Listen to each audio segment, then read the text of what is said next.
I don't know. Say it with me. I don't know. Good God, it is liberating. I am a towering mountain of ignorance. I don't know. We're taught to believe that everything has a reason. Now, I'm glad that we have the desire to understand the world. That results in all sorts of great stuff. We want to know everything. We're humans. We're curious. And maybe it's our culture. Maybe it's just humanity. But I think a lot of the time we end up mixing up thinking something with knowing something. Suddenly, I know that I don't know. But somehow everyone else seems to know. They all know differently from each other, but they all seem to know. What I'm saying is nobody's opinions are correct in the world. And yet it's impossible not to tie your opinions to your concept of self. And often people tie those things so closely together that they begin defending their guesses as if they're defending their very lives. In a way, they are. This is why it can be so impossible to talk about certain topics with certain people. They've tied those suppositions to themselves so tightly with knots of narrative and constructed reality and values that there's just no untying it. And maybe unsurprisingly, in those situations, the best course of action is just to be friends. The world as we perceive it, as we've built it inside of ourselves, is a lie that we tell to ourselves, not out of deception, but out of necessity. We simply cannot understand the world as it is, and so we construct. But sometimes I just have to tell myself the thing that is definitely true, the truest thing I can say, which is that I don't know.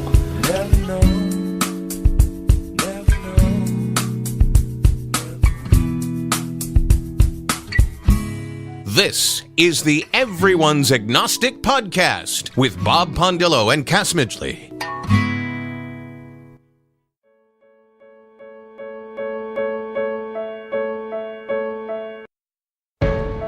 You know what is so great? Not having to defend God.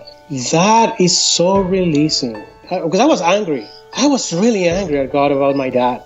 It's like, fuck you. Why did you do this? I needed him more than you did him. Why you have enough people singing and doing bullshit? Why did you need him, right?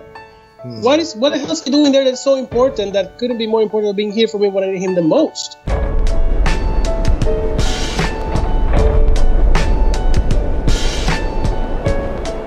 Welcome everyone to episode 184 of the Everyone's Agnostic Podcast. I'm Cass Midgley. Today Bob Pondillo and I interview Joel de los Santos.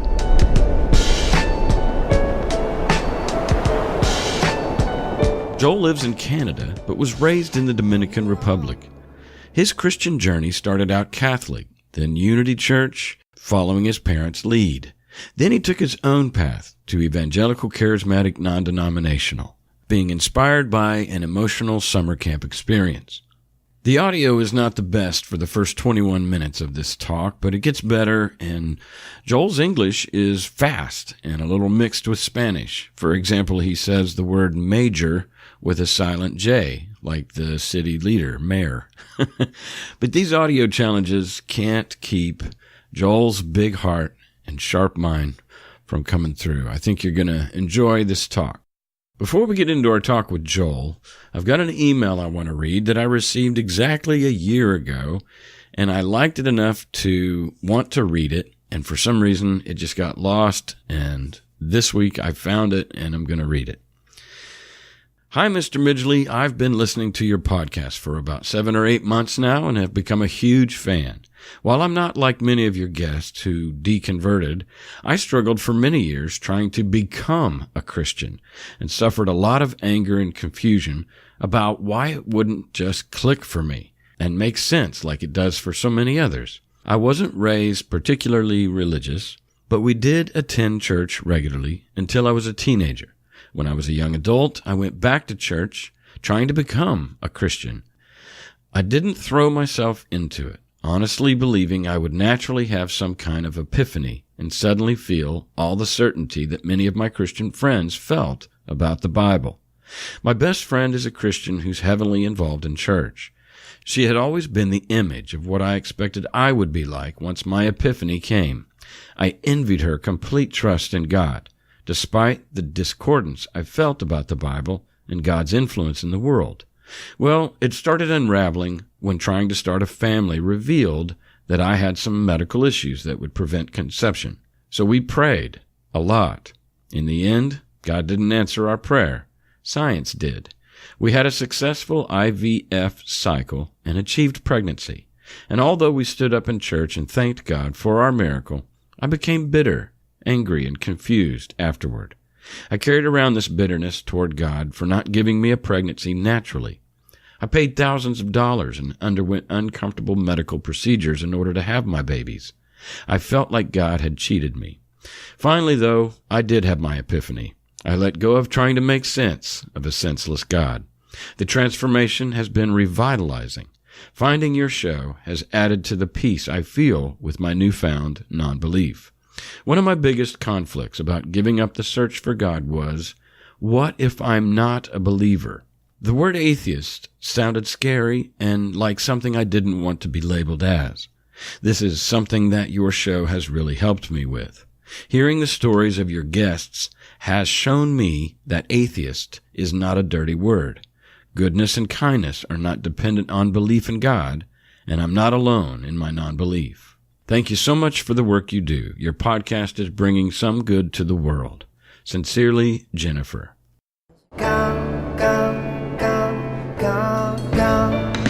We taped the following conversation with Joel de los Santos on December 17th, 2017.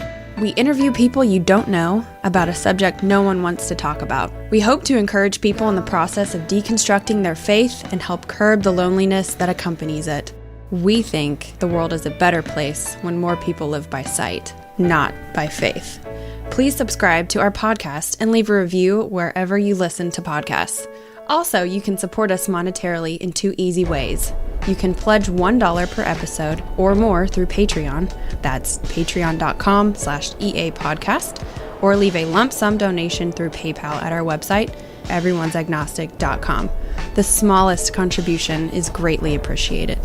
Our opening monologue is an excerpt from a YouTube by Hank Green titled Towering Mountain of Ignorance. The music behind it is Never Know by Jack Johnson, and the segue music on this episode was created by the Barry Orchestra, found at barryorchestra.bandcamp.com. Thanks for listening, and be a yes-sayer to what is.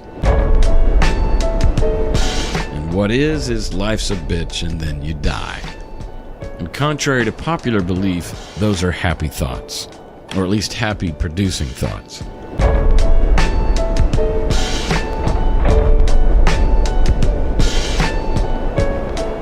Hey, Joel. Hello. Hey, Joel. Hey. Hey, How's how you it doing? going? How Hey, you Bob. doing? Hey, Cass. I've been listening to your podcast. I'm at episode 130. So Okay. I've been taking my sweet time with it. Oh, well, good. And I didn't start with what you guys started. I had to see, okay, wait a second. I haven't heard Cass' interview or Bob's interview yet. Okay. And I had to go back a couple of days ago into that. And gotta say, Cass, yep, I agree with you at the end of the interview. You were a little bit tipsy. Yeah. But that was cool. Yeah, I'd had a few drinks. You know what? Whatever it takes, man. Sometimes it requires a little bit of liquid courage to do Yes. some stuff. Right, right. So are you going by Joel today? Joel, yes, full out. Full Okay. out. All right. Yep. Well, how did we meet? Actually, I was the one that requested access to your, that started following your page, the Everyone's Agnostic, but I have a long commute to work. Yeah. So I was listening to music and stuff like that, and at some point I said, you know what? I have this podcast feature on my phone, and I've never even listened to any of it. I don't even know what a podcast is. So I started. I'm like, okay, what am I interested in? And I wrote down agnostic, and I started getting some suggestions, very slim. And then your podcast came in, and another one, and I started listening to atheists or whatever, and I started fine-tuning and watching stuff. First story that I heard from your podcast was about this guy and that had to rescue his son from a cult. Yeah. Oh, yeah.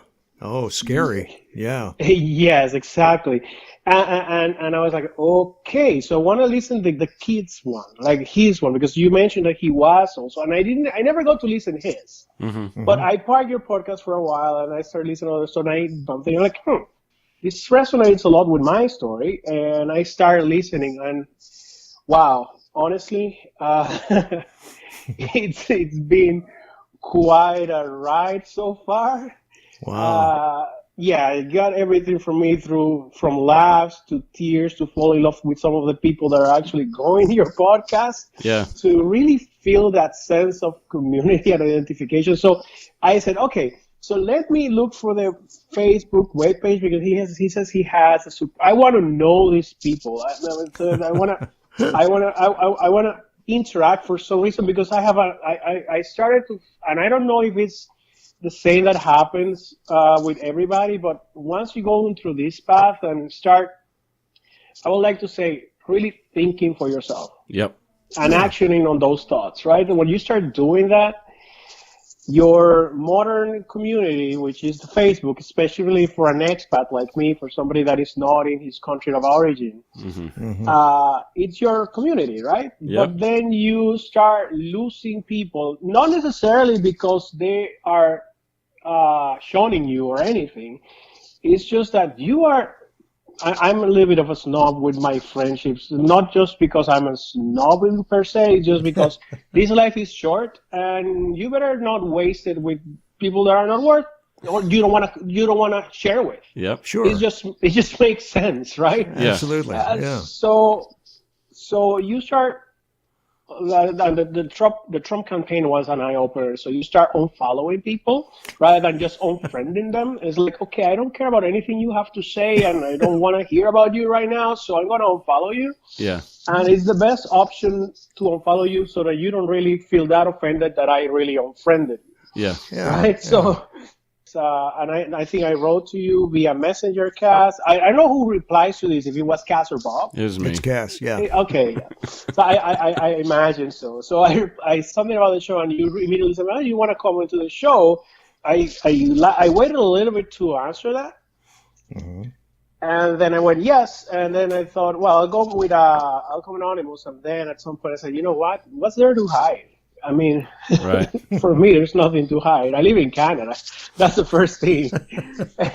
You're hidden not enough. Yeah, exactly. Yeah. Well, it's one of the benefits of interviewing people you don't know is because, there's no shortage of just regular people. So just about everybody who reaches out to me, I'll say, hey, you want to share your story on the show? So it's easy recruitment. It's just almost a steady stream. Yeah. We get 2 or 3 emails a week, and I'm almost always saying, you want to come on? And so it kind of... It works out. Well, thanks for the invite. So I Yeah. think you're welcome. taking the evangelical approach, like, okay, Yeah. just knock on this door. Yeah. It's like going door to door, yeah. So, I don't know you, but yeah. well, thank you very much. Actually, I was telling to my wife because I tell her, hey, you know what? I think I'm gonna go in this show and do this, and they might publish this, and she said, oh, really? Like, yeah, but I don't know. I don't think, like, I've heard stories of people, and I don't think mine is that interesting. And she was like, no, you're the most interesting person I know. I'm like, Aw. okay, that's sweet. Well, that's great. So I got permission. That's good. That's good. From the That's boss. good, yes. Exactamente. Yes, From the boss. Joel de los Santos. So that means like Joel of the Saints, doesn't it? Yes, actually, there's a little bit more to that. What the is it? The full name is Joel Santiago. Those are my 2 names. Uh-huh. De los Santos Beato. So Holy cow. translated in English, Joel, Joel from the Bible, Yeah. the prophet. Santiago is James. So depending on which version of Christianism you go, is Jesus' brother, or if you're like the Catholics and think that Mary and Joseph never did it, then it's James is somebody else, right? Yes, coochie coochie. Yes, okay. So, and De Los Santos means of the saints, Right. and the Beato is a holy person, like a beatified person, a saint. Yeah, I get you. Wow. So, Well, yeah. that's hard to get on your check there, isn't it? That's one long name. Yeah. So, no, actually, I just go by Joel De Los Santos. I've always done it. Well, let's go back to your childhood. You're from the Dominican Republic? Yes, born and raised in the Dominican Republic. What- It's, yeah. What brought you to Canada? Oh, the lovely weather.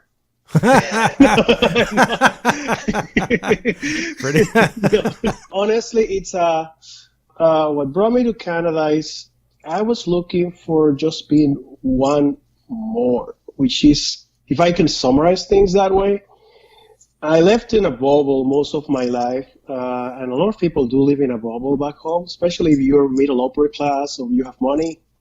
You live in a bubble. In a bubble. Okay. Yeah. Yes, in a social sphere bubble. Okay. And I didn't share the ideology.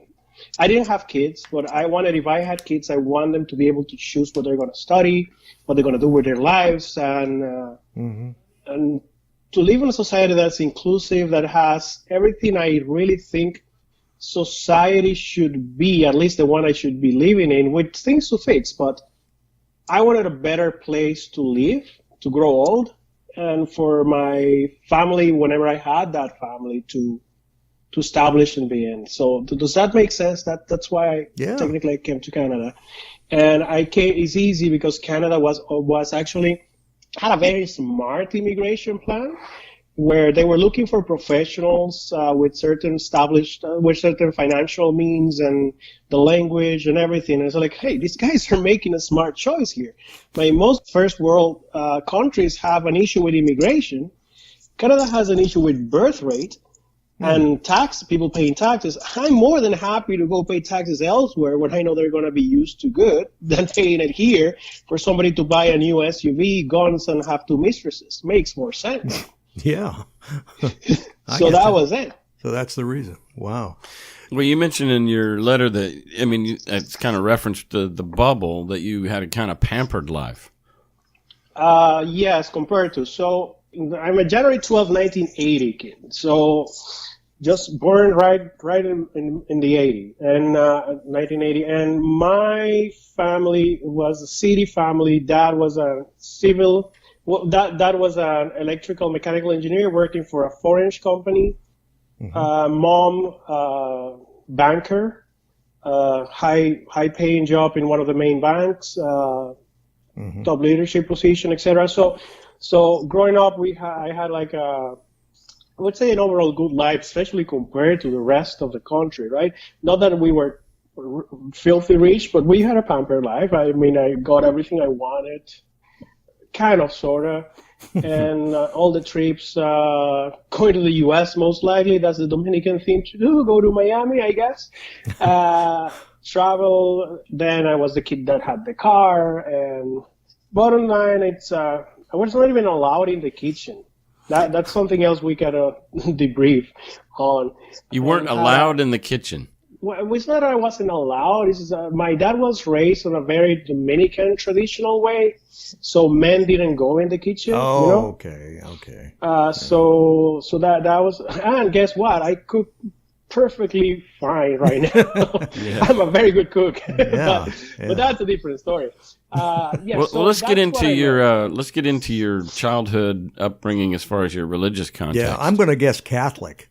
Am I right? You guessed wrong, my friend. Oh, really? You weren't? No. Yeah, I know what you mean. So, the Dominican Republic is a Catholic country, and it's so that there's still a concordat with the Catholic Church, which means that it's the church of the state, right? Oh, I didn't know that.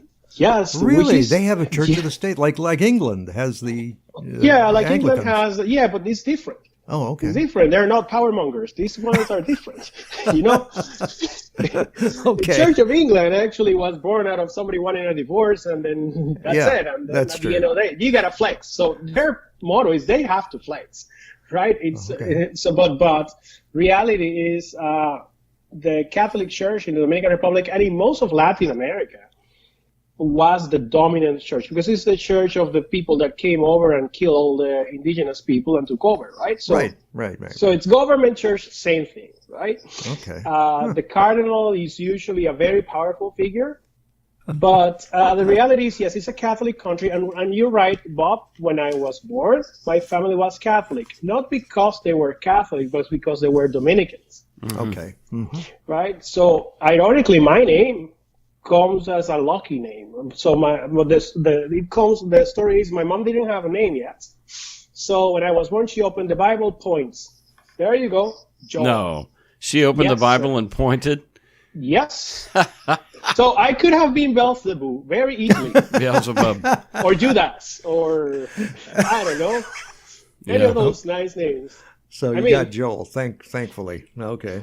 Yeah. I mean, I can't complain. It's got me through so far. So, yeah, Santiago is because as a very good Catholic back then, and Catholicism in Central and South America is different, right? So there's a lot of not so Catholic things to do, like going to the witch doctor. I don't say witch doctor, going to read your palm and going to these things. And my mom had a sanctuary, I believe. I'm sorry, some of the words I'll try to kind of translate because I've never had to use them in English. So my mom had like a sanctuary or something like that on the backyard with St. James and candles and la la la. Yeah. So that's why my name is Santiago. So it'd be a shrine, maybe. Like a shrine or a grotto. Like a or shrine, something. like a shrine, Yeah. So that's back when we went Catholic. Okay, well, what about you personally? When did you believe in God, and what degree of faith did you? Yeah, so when we were Catholic, and that was until I was 9 years old. So no, like the word that I've learned with your show, agency. Yeah. No much agency by then, but I remember when I was in third grade, we started preparing. They started preparing us because I was in an all boys Catholic school. Oh boy. Yes. Well, they started preparing us with songs and stuff like that for doing what they call the first communion. Sure. Mm-hmm. Yeah. So I remember singing the songs and kind of getting emotional and at some point even crying. That's not a good thing in an all boys school. Okay? Mm-hmm. That's one. I was very respectful of everything. So going to church, I paid attention. So that is the important thing. But when I was about 8, my family started going to a unity church. Yeah. Oh. Right? And I don't recall much about it. I only remember the crackers and the orange juice that they gave us on the kids' class. Okay. That's it. Okay. I know my mom and dad went to Kansas. That's where the headquarters is. Yeah, and they were. I remember one day my mom picking me up from an extracurricular activity and taking me to this ladies group she was in. And there is when I did the prayer, the accepting Jesus in your heart and soul, give yourself to Jesus, stuff like that. But I was 9 years old, right? So I get in, I do that, and all of a sudden we all started going to this church, evangelical, and you know what? I've been thinking about what denomination it is. It was very Dominican style, but I would say it's probably closer to a Free Methodist without any restrictions on your clothing. Mm-hmm. Okay. I guess, right? Huh. Yeah. Pretty much that, but they didn't call themselves Methodists, and that pastor I love. He's a great guy. I mean, wow. But and I grew up there, so I started going to Sunday school. Yeah. And really got into, you don't question anything back then. Stories of the Bible are awesome, right? Yeah. And when I became 12, I became the Bible school teacher for the other kids. Mm-hmm. So, and then I guess that was an eye-opener for my mom, I think. Because then, this guy's going to be a pastor. And all the stuff they imagine, right? Right. Did you have aspirations of wanting to be a pastor? Then they call me Joel the Bible. They used to call me that. Joel the Bible. Joel the Bible? They used to call me Joel the Bible. So that was my nickname. Because you knew the Bible so well? Yeah, I guess so. Right now I know stuff, but I don't know exactly where it is and who said it and what is the verse, chapter, whatever. But you were a zealous believer. Yes, but, too young, right? So yes and no. I was a zealous believer, but I wanted integrity and honesty. Sure. And those two things don't go together. Yeah, there's a problem. So we spent in that church a good amount of time. And Cass, because you probably have lived this, there's a point when church start dividing. Yeah. So what they call, sorry, Bob, this might be a first for you, the spiritual mom and dad of my mom and dad. Yeah. Do you know what that is? The spiritual? No. The spiritual fathers. So actually, they have this term. My spiritual mother, my mom always says, it's her, the person that presented her the salvation plan. Okay. Oh. So it's the person she made the prayer with. Okay. Right? So they left the church, and then everybody was just looking at my mom and dad. Okay, so what are you guys going to do? Yeah. So they decided, I was about probably I was 15 when they decided that this was the last day we were coming to this church, right? Okay. Okay. By then, I was already kind of sort of attending to a different church on my own, because my mom, I guess she saw that because I used to sing and play in this place and some of that, so I had a very strong musical, poetic inclination. Mm-hmm. One of her friends had a daughter that was in a different church, more like a revival type of church, like the Baptist people that pray in tongues, jump, sing, clap, fall in the spirit, all of that stuff, right? Gotcha. Yeah. So she sends me to this summer camp, and I go, and I fell in love with this. Yeah. I honestly, it was. I know it was the music at the end. I know there were two things: the music and girls. Mm-hmm. But I mean, I was 15, right? So and I go, and I was raised and attending an all boys school. So there's nothing to look at there, at least for me. And go to this thing, and I fell in love with it. I mean, I didn't like fall in the spirit, but I cried my soul out. Yeah. You know, summer camps are very powerful. Oh yes, being isolated with other teens, everybody pursuing the same things, sharing quality time, the little bit of personal time that you get shared is usually valuable. You know. Yeah. And I made some friendships, and these people followed up on me. So I was not used to that, right? I was not used to have this kind of friendships. So all the friendships I had were pretty much pushed by going to this Sunday school. I didn't have like teenager friendships, you know? Mm-hmm. So these people are following up on me, and then I feel important. So I feel, I matter, right? So there's people who want to be friends with me. There's this girls I'm having conversations with about the Lord or whatever, but for hours. Yeah. On the phone, on the telephone. So I felt like it felt strange, right? But it felt good. So I get into this, and then what ends up happening is we left this church, right? And my dad and my mom said, no, we're not going there anymore. They kind of explained it to me. I'm the oldest, where there's three of us. I'm the boy. I have two sisters that are younger than me. I mean, it was what we agreed to, and I actually had a say on it, which is awesome, was my mom had this pastor, which was more of a messianic kind of evangelical Christian. I don't know if you know these kind of churches. Yeah. Messianic churches. But yes. What would that be? I mean, is that where they adopt some of the Jewish customs, or? Yes, they do. They are they're Jewish, but they're not Jewish. So they're make pretend Jewish, kind of. Yeah. So they adopt some of the cultures. And I even went to take Hebrew classes for about 3 months. Mm-hmm. Yeah, we did all that. It was nice. It was just more of the kind of worship is different. It's more you know, Cass, because you play. It's kind of like, you know, there is the kind of more Middle Eastern rhythms without moving the hips, kind of. Klezmer. Oh, more like klezmer dancing. Yeah. Or klezmer music. Yeah. So flutes and stuff. Well, and just that. Jehovah Jireh, my provider, His grace is sufficient for me, for me. Hey, Jehovah, you know, and you know, circle dancing and stuff. Okay, I get it. Yes, exactly. Okay. A lot of a lot of that, and everything is on a minor scale. So that's pretty much that's pretty much the gist of it. So we get into that, and then the next day we were going to go to the church I was attending to the youth group. So it was, the name is Elim. But then my father died. Oh. And you're what, age 16? I'm 16, yes. What's he die of? Sudden death. Oh.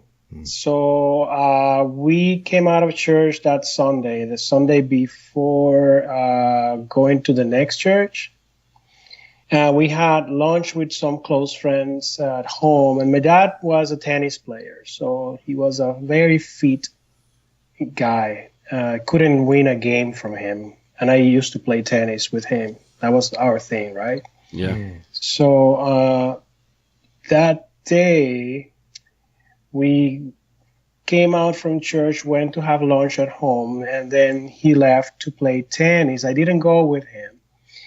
I was practicing my piano because I started learning how to play the piano then, the keys pretty much, because I wanted to be in the worship team and do these things, right? Mm-hmm. So I'm playing, and I guess they're trying to get my mom or something, so they call the house, and I pick up the phone. And I don't recall who it was. I think it was my uncle or somebody that told me, hey, your dad just fell out playing tennis, and they call an ambulance, and he's on the ambulance, and just try to get your mom, and I don't recall. I mean, it's fuzzy for me, a lot of this stuff. It's what? Fuzzy. It's fuzzy. Fuzzy. Yes, I don't. Okay.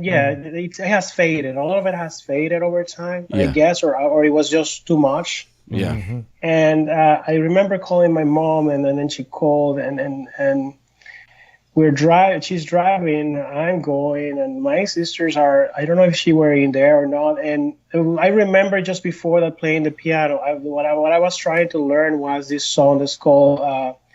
In Spanish, is "Renew Me." So it's like it's called "Renew Me, Lord Jesus," put in me your heart. And the chorus says like everything, because everything that's inside of me needs to be changed, things like that, right? So as I'm trying to sing that, I'm saying I pray and say, Lord, please don't let my dad die, right? So I'm hoping that's not, because I felt somehow that my dad was gone.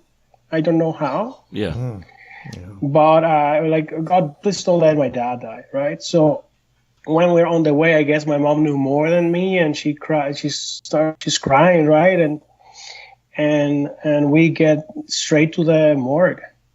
Oh boy! Wow. We go straight to the morgue, and this pastor from the church we went in, who was a friend of my mom, is there too, and my uncle is there. So my family is very close-knitted. My mother's side of the family, there are three, and so my uncle is there, and they're praying on my dad's body, right? So to see if God does something, right?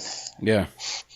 Of course, you know the story. Nothing happened, right? So I go for a walk with this pastor, because I guess he's concerned about me. Well, there should be concerned about everybody. My dad just died, right? Right. So we go through the whole thing about, it's very weird. My dad could walk in his two hands at 40 something. He was no more than 45 years old. Wow. And he was the fittest person I knew back then, right? So. Right. Was it a heart attack? We believe it was probably an aneurysm. Oh, okay. Yeah. Wow. Because it's the Dominican Republic. We wouldn't do an autopsy or any of that. Yeah. It's so here we are. Ironically, this is a weird thing. Although yes, I had my moments where I was devastated, I took it pretty well at that time, right? And even so well that somebody I knew from my previous church told me, "Are you okay? You seem too okay. I hope that's from God." Mm-hmm. She said to me. I honestly don't think I was grasping the full. I probably was too wired and programmed myself not to allow feelings to be the primary directive of what you do. Yeah. Mm-hmm. You know? Yeah. Because I've already been in this youth group for a while. So I think you're right, though, that when you're 16 and a believer, there's a couple of things. For one thing, you don't have your nylon sheath, and so you don't really, as a 16-year-old, you can't fathom the long-term effect of what just happened. It's not going to sink into the depths that it would an adult. Yeah.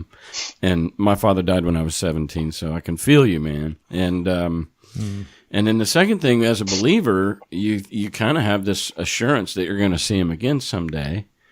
So it's the finality of it is not as ominous as it would be as a non-believer. I don't know. Does any of that ring true for you? It actually does, and I'm glad you touched that, Cass, because I remember your story, because I heard your story, and I was like, oh, you saw it happen slowly, I guess. Yeah, it was a cancer. Yes. In my case, I had no idea this was going to happen. Blindsided. Right? So when you see stuff happening, and I don't want to presume or assume anything from your end, but you get your chances to say your goodbyes, to get stuff in line, to hug your others, right? Yep. I had no chance, right? Right. So my whole youth life, I was trying to make my dad proud, right? Mm-hmm. Sure. So, and I never got to get I'm proud of you. No. Never. Or to actually be able to hug your dad, like without any, I'm a guy, you're a guy, we're not hugging kind of thing, right? So I never got to do that, right? So that you don't think of those things until you're older. Mm-hmm. And I remember being when we were actually after the field, when we go to the cemetery, right? So to lay him down, right? Because we didn't do cremation. And that's one of the things my mom is scared that I'm going to do with my own body, because apparently God is not powerful enough to rebuild from the ashes, I guess. So, with the graveside service, right? Yeah. So we did a grave service, and he was buried close to where everybody some of his family, we were not even prepared for that, honestly. So we did that, and I recall not feeling or thinking that was even my dad there. Because I'm seeing a body. That's all I'm seeing there. I'm seeing there in my mind. And I used to tell this to my mom. Well, that's a story I told myself so many times, I guess, that I only saw a body there. I think like, that's not my dad. That was, I guess, it's a mix of all those beliefs and internalizing of all of that takes over, I guess. Or it's your self-defense mechanism, right? I guess. I mean, I don't know. But it was not, that body was not your dad. Your dad's spirit or your dad's soul was gone. This is just what's left. And I really, really felt that way. Like, I really felt like, okay, we're burying a carcass, right? So I really felt that way. But park that aside, you're still in church. So I became, I guess, keys player at church. Yeah, piano player. Piano player, eventual drums player, because the drum guy sometimes they didn't show up. Typical drummer. Yeah, exactly. And worship leader, also for the youth group. A lot of stuff started happening, which I can associate only with, I guess, growing up. I changed schools after my dad died because I needed a change. So I went from a very exclusive, very elite type of school, which was the one I was in, Catholic school. And I was against the grain because I was the evangelical kid in a Catholic school and kind of snobby about it, right? But I changed school and go to a real Baptist school, like the guys that don't clap kind of stuff. Yeah. They almost didn't accept me. They only accept me because of my math grades. I mean, I aced the math exam without a calculator, and they were impressed. Otherwise, they wouldn't have let me in. So I go in, and it's completely different. It's a smaller class. And then now, even being an evangelical, I'm kind of the black sheep, right? Me and two of our friends are kind of the black sheep. And it felt good. It felt really good. But I started questioning a lot of stuff when I'm there. Like, why are they were all Christians, but these guys are different. And they're educating their girls not to succeed. Because a lot of the girls wanted to study education to be able to educate their kids. They all wanted to go after this to Bob Jones University. And all I wanted to be is go be an astronaut. I wanted to do astrophysics or astronomy. It didn't get to that, but that's what I wanted to do. And I see all these people cutting their dreams short, right? Yeah. Joel, are we in Canada at this point or still in Dominican? In Dominican. I went to Canada as an adult. Okay, so even these girls or these peers in the school in the Dominican wanted to go to Bob Jones University? Yeah, that was a good relationship. So okay. The Dominican Republic is one of the most North American linked independent countries that you will find in south of the border. Okay. So that's why. And the evangelical church started from being church of the poor to being now the trendy church of the rich, Joel Austin style kind of stuff. Okay. So, it shifted completely. So now it's a thing to do, place to be. Doesn't care about your morals really, but that's pretty much the trendy thing right now. So I started questioning these things, but hanging out with this group. And for the first time, I did the only meaningful thing that I did at church. I helped. Oh. I helped with something that it was not religious per se. So on this group of Baptist people, I get called one day and say, hey, we need a translator for these missionaries that are coming, that are doing medical services in one poor side of the country, right? And when you talk about poverty, and I know you have some of your guests that have seen poverty close to the eye. Mm-hmm. In Dominican, even if you are there, you don't get to see it because you live in your isolated bubble. If you're part of the society that was partying, you know they exist. Mm-hmm. But they're either servicing you or by fixing your plumbing or doing the gardening or serving at your house, or you just ignore it, right? So those 3 days that I went there, took my car into really muddy places and helped just translate people that were tending to people that could not go to a doctor, and doing gynecology services, or helping people with infections that shouldn't have gone to the place they were, or simply providing education. And made me question, why there are doctors in my church? Mm-hmm. Many of them. It's full of doctors. Why am I translating for these people that are coming from New York to do this here? Mm-hmm. And everybody's having their ass parked every Sunday at church. Yep. So that was a cognitive dissonance for you. Yeah, real eye-opener. Yeah, I mean, like, it made me feel proud. I felt proud of myself, and I felt good with myself, and I felt I did something useful. And like, why aren't we doing more of this? Yeah. Right. So that was the first strike. That was strike one. And then, hormones, and you start growing up, and there's this whole thing of you should, like, we had what they call special friends back at church. It means that you don't get a girlfriend or a boyfriend. You're friends. You're getting to know each other. It means no touching, no kissing, no being alone anywhere. Yeah. Right? Yeah. Not that I was an attractive kid. I wasn't an attractive kid. I have to be honest with you. I was not. Mostly because I didn't really take care of myself, because what was the point? Yeah. So you were very unattractive?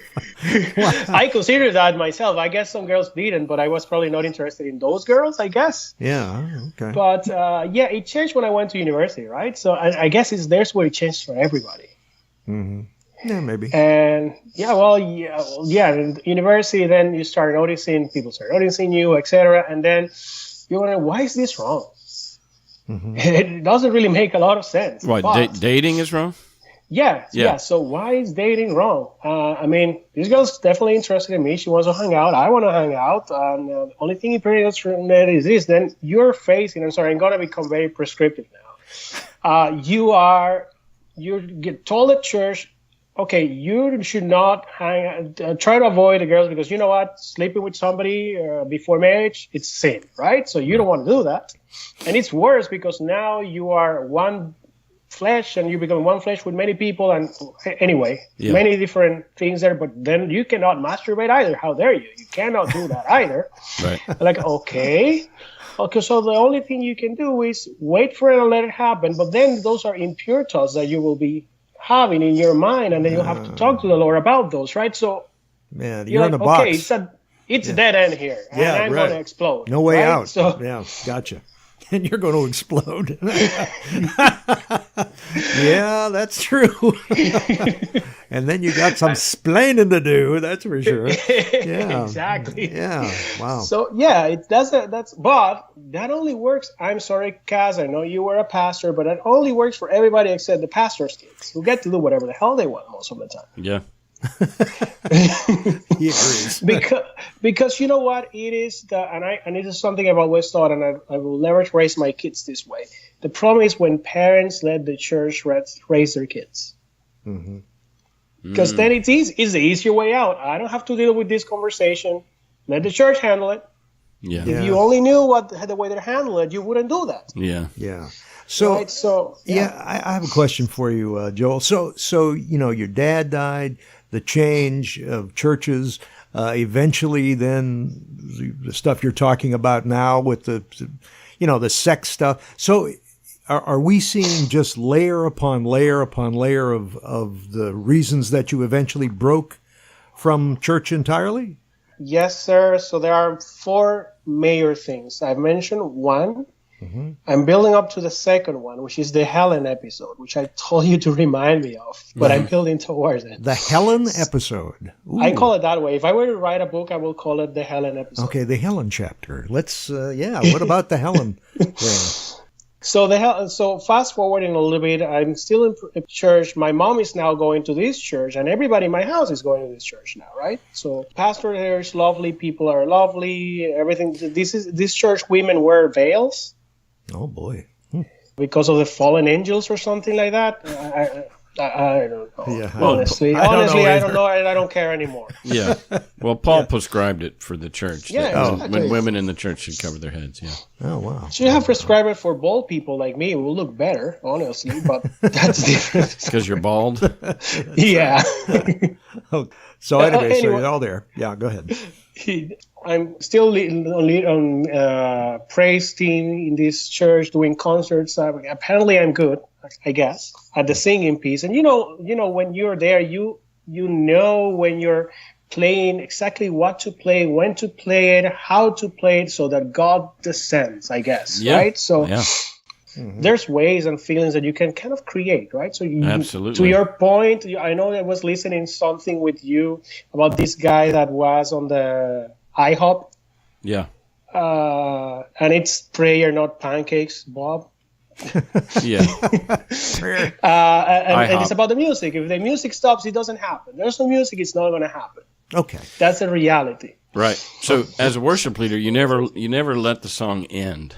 Right. There's no gaps. You just go. Yes, there's no gaps on songs. You don't give them a time to think what the hell. Yeah. So, but how does Helen work in? We're waiting for Helen. Yeah, there's no end, man. There's when speaking in tongues starts. There's when the prophecies start, etc. Yeah. And the prophecies. That's the thing that got my mom into. Okay, God, you know how many times you get prophesied? You're gonna be a worship leader. You're gonna be a pastor. You're gonna be this. Nobody's gonna be the guy that's just picking up the offerings. Nobody gets that prophecy. Mm-hmm. Okay. Yeah, everybody's going to be, like, how many people can really be president, right? So everybody's going to be the guy. So, okay, God better get his game straight, because not everybody's going to be the guy. But everybody gets the prophecy, right? So anyway, fast forward. I think it's a good point that most prophecies are grandiose. Mm. You don't nobody prophesies over you that you're going to be the guy that is the treasury. Treasure of counting the money or something. Oh, I see. Is that God's got a call on your life, and it's you're going to speak to thousands, you're going to lead thousands of people to Jesus, and grandiose. Yeah. Okay. That's the point. So otherwise, what's the point? I mean, so you're telling me I'm going to be the accountant? Bummer. So. I'm sorry, I've got to call time out again. It's not for sound issues. It's just I've got to go to the bathroom. And it's pretty urgent. Go for it, man. All right. It's just you and I, Bob. Yeah, just us. That's cool. Yeah, absolutely. Well, yeah, I think I was on my Facebook last night, and I saw your what do you call it? Friend, like you sent a friend request. Friend request. Yes, I didn't check it yet, but I didn't. Oh, okay. Yeah, but I will, so that we could be friends. Well, thank you. Yeah, sure. Thank you. Absolutely. I mean, if you can sound like a mix of English and Spanish on your Facebook thread, that should be okay. Oh, yeah. I try to keep it cool because my wife tells me I should not be offending people, but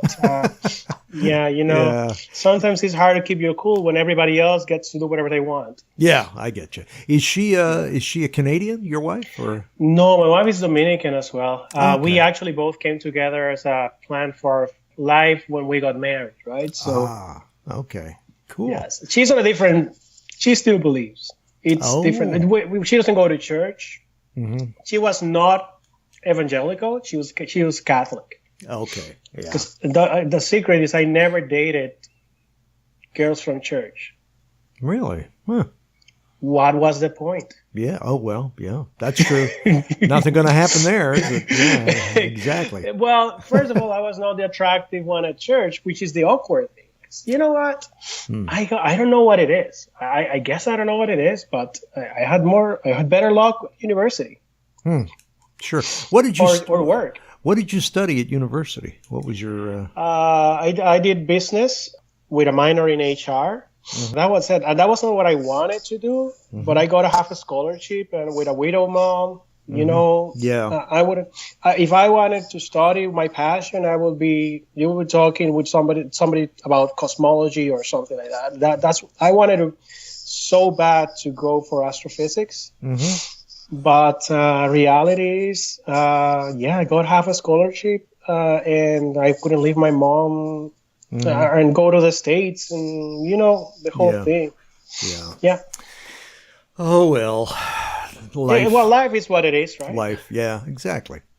Sounds like you're doing really well now. So I can't complain. I make enough so that we can have a very good life in this aspect, right? So my mom will say God has provided, I guess. Yeah, that's true. What do you do, Joel? What's your? I'm a compensation expert. The word expert came out. Yeah. I'm the finance guy for the HR group. Oh. So I pretty much determine. It's a mix of marketing, if I can put it in terms, it's a mix of marketing, statistical analysis, and psychology for determining how to pay people the right way so I can get them, keep them, and make them do what I want them to do. Oh, I get you. Well, that's good. It's been good for me since I came to Canada day one. Yeah. So where did we leave off when you went to the bathroom, Cass? Do you remember? I think we were talking about the dating process, or no, that's right. the prophesize. We were, Yeah, we're talking about the prophecy. So, based on prophecy, I guess right by now, I should be like starting a Hillsong kind of band, I guess, and be touring the world, or helping Benny Hinn with his vest thing, I guess. Benny Hinn, he's hilarious. He really is. Hey, you know what? It's one of my mom's. My mom was big in televangelist, and that pisses the hell out of me. Still does. Oh yeah. Oh, that Benny. The whole Benny Hinn, the whole Maurice Cerullo thing, the whole Joyce Meyer, and I mean, what a waste of time and money. Yep. Honestly. Totally. But she's so into it, and these are God people like, Mom, some of these people might have been even looked by the FBI. What are you talking about? How old is your mom now? She's 60-something. My mom, to give you some perspective, and she's visiting in the next upcoming days, and I have to have a hard conversation with her about some stuff. So pretty much demon in every rock thing, and that's something we will get to, I guess. But my mom is I call her a hardcore evangelical. My mom has a TV program back home and a couple of radio shows and one radio show or something like that. She's like the spiritual leader of the family. Okay, did she ever remarry? Never. Okay, but she has these shows? She's the host of radio and television? Yes, and she's co-host, I guess, of one, then she's host of another one. It keeps changing. I've never listened or seen any of her shows. Wow. And this is down in the Dominican Republic. Down in Dominican, yes. She has a space on the church we were in. It's now kind of like a little mega church. Yeah. Oh, okay. So they have a school. They bought the whole block, a block and a half or something like that. So they have a school now. They have a TV channel. You know, the whole shebang, right? Yeah. So she has a space there, and she used to have a space in other churches in other places with another pastor, a friend of ours. And these are good. I mean, I don't know. Nobody knows anybody really 100%. But as I know so far, these two guys are very good pastors. The fact that they're deceived, from my perspective, that's a different story. Yeah. But they're good pastors, good people. One of them did a lot for us. I mean, the pastor from the church we left, this guy has a good heart for actually bringing his campaign is for a decent nation. That's how it's called. Mm-hmm. It's about bringing decency to everything, even public administration, right? Yeah. And Nothing wrong with that. Nothing wrong with that. That's what churches should be doing, keeping an eye on people, on things going the right way. Not necessarily the God way, but the decent way. Right. Taking care of the poor, the widow. That's what they should be doing. And this guy took care of that. So he got me half a scholarship. Oh, yeah. Where'd you go to college? For university.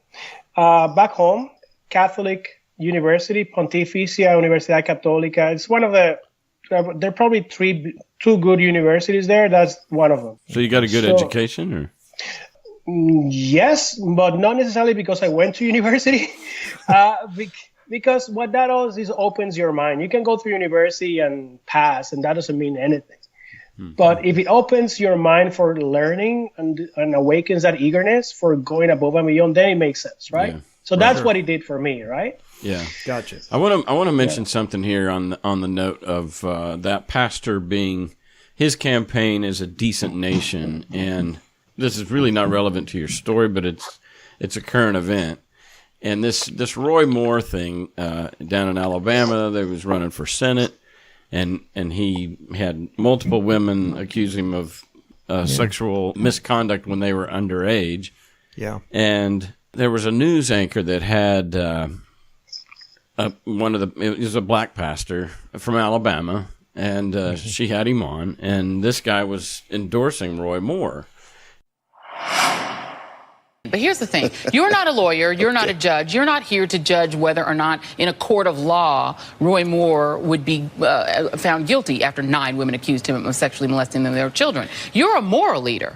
We have you on because you're a pastor. What your job is, in theory, is to provide a moral framework for the people who go to your church or who listen to you.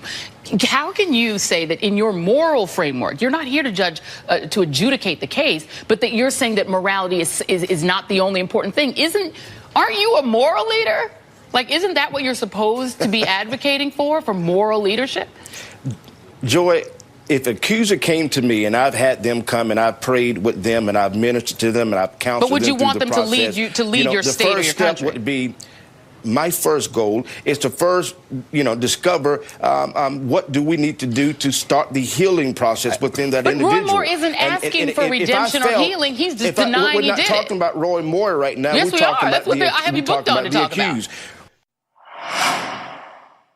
Anyway, that's a good thing. Yeah, it could be one role that the church could play. Now, we know that the Bible is full of immorality. So they should umpire their own book every now and then, but yeah, I do think, or their own staff, I guess. Their own staff all the time. When we did an episode with a woman who went by the name Elle, and she had cataloged or recorded hundreds of cases of sexual misconduct in that particular denomination of the Baptist Church, and it's rampant.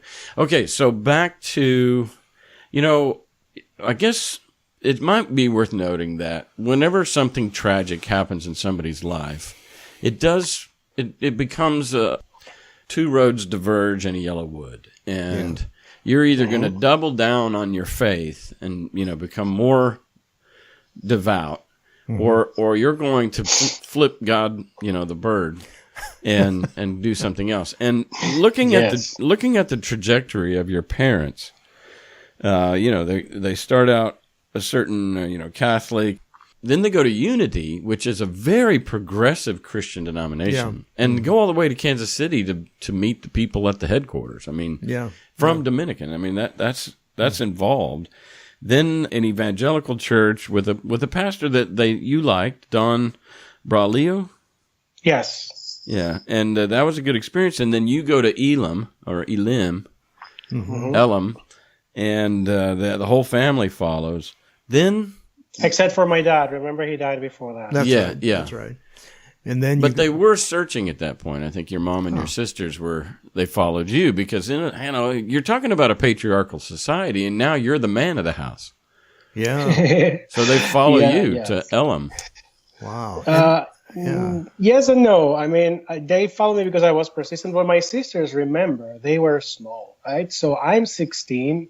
My older sister is 13, and my youngest sister is 9 by then, right? So they're kids. But yes, to your point, they end up. I mean, honestly, hands down, if you take it from an evangelical perspective, that was a better option. So I only knew, and my dad didn't get to go. But I knew that was a better option where to go to back then. So, yeah, it does sound like your mom was more heavily invested in church than you were. I mean, you were invested, that's for sure. You cared about it.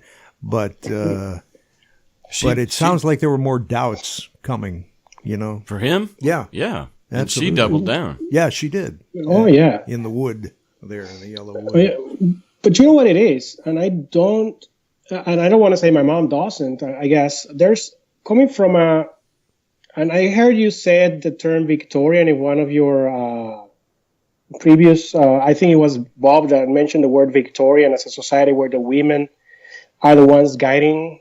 In charge of the spiritual life, right? Yeah, the Victorian age. That's that's what they say anyway.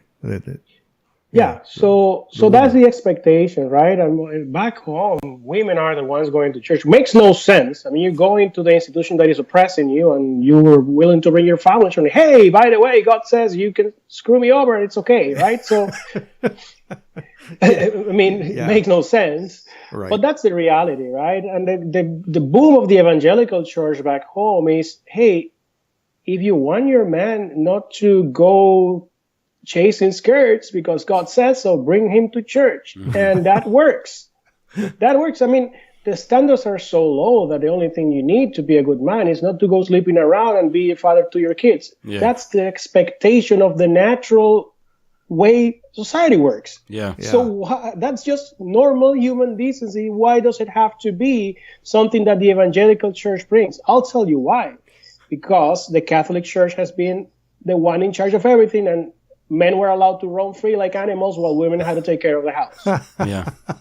Like animals. Filthy animals. I know what you mean. You know what I mean, sure, right? Sure. So I still have friends here that are Dominicans that came over that they're willing to let their boys do whatever they want, but not the girls. Yeah. So the more patriarchal your society is, I mean, the more license the men have and the less freedoms the women have. Yeah. And Catholics, at least in the Dominican, were more patriarchal than the evangelicals. Yeah. Oh, yes. How about? Because you're really accountable to a God that will forgive you after a couple of sentences, right? Mm-hmm. So you go, you confess, you do whatever. I mean, if you really think about it, and I don't know if you guys are watching Netflix or not, try to watch Narcos, or there's one that's called El Patrón del Mal, which is hopefully has translation. All of these sicarios and people that used to kill people, there's nobody more Catholic. Yeah. They will go to church, pray that they don't get killed doing what they need to do. Yeah. Wow. So talking about a God that is not there, huh? Yeah, it's actually very Italian. It sounds like Roman Catholicism. Oh yeah, it's a translation. You know, like the mafia kind of. Yep. Yeah, well, absolutely. Have you seen Narcos, Bob? I think we've watched a couple of episodes. It's pretty violent. It is. Yeah. My son watched it. So are we getting to Helen? Oh, we haven't got to Helen. Almost. Just give me 2 seconds before Helen. Okay. So one of the things that happened when I went to this school is I come from a martial arts background, which is an oxymoron because I'm also Christian, right? Yeah. So I grew up practicing karate from probably 7 until 14. Right. That was something I did with my uncle and my cousins. My dad didn't partake of that. But then it stopped when I became came into this evangelical church and didn't really pursue it. Mm-hmm. But when I was 16 in high school, I met a friend that used to practice Kung Fu. And I was interested, and I started practicing Kung Fu. Mm-hmm. For my mom, that was the devil's thing to do. That was like, I remember the time when I told her, she stopped the car in the middle of the road. I said, but you know that's satanic. Why are you doing this? Kung Fu is satanic? Yes. Oh, yes. Is it because it's rooted in Eastern religions? Oh, yes. Anything that is rooted in Eastern, these people, I don't know. I mean, everything that was like that was, you're opening a window for the devil to come in, right? Yep. And in my case, I had high blood pressure. I had young people's high blood pressure. They detected it when I was 16. Mm-hmm. And you know what? Immediately that became the reason why I had high blood pressure. Was Kung Fu. Of course, that's Satan just getting in there right through your veins, right? So, but one of the things that I learned through Kung Fu, and I'm so grateful to life to have gone through this. I used to practice really hardcore stuff. These were my brothers and sisters. Really my brothers and sisters. Mm-hmm. I was taught Kung Fu by Army people from the U.S. Army. Mm-hmm. And we used to practice like sweat, tears, and blood, honestly. Mm-hmm. One of my tenets, if you would say so, is we understand that God cannot be used as an excuse to enslave people. Okay. We don't follow dogma. You have a reason to question everything. So Right. I start learning different ways of seeing things from Satan, I guess. And you know what? One of the people, my Hatsusitai, which is the same as a sensei or instructor. Right. That was the first time I heard somebody I put some value in tell me, I'm proud of you. Yeah. Oh. Right there, that was priceless for me. And I was like, and damn, I was a 240-pound guy, Wow. fat, carrying a 270-pound guy on my shoulder and running with him on my shoulders, right? So overcoming the obstacle of being a fat kid, because I was a fat kid, and performing like if I was 110 pounds, and struggling with all of that and being able to do these things and have someone say, hey, I'm proud of you. And growing up on the ranks and getting that sense of responsibility and looking at the world through a different lens. That was for me, that started opening my eyes to distinguish bullshit from non-bullshit. Good. So honestly, how old are you at that point? I'm 17. That was from my 17s to my 19s, 20s. I spent, until I came to Canada, I practiced Kung Fu. And I came to Canada when I was 26. Okay. But the majority of me discovering stuff and dropping down, layering down stuff happened when I was 18, 19. And the Helen episode, which we're going to get now, happened when I was, I guess, 19 or 20. Right? So, yeah. So how old are you? I am 30. I'm going to be 38 now in January. How tall are you? How tall?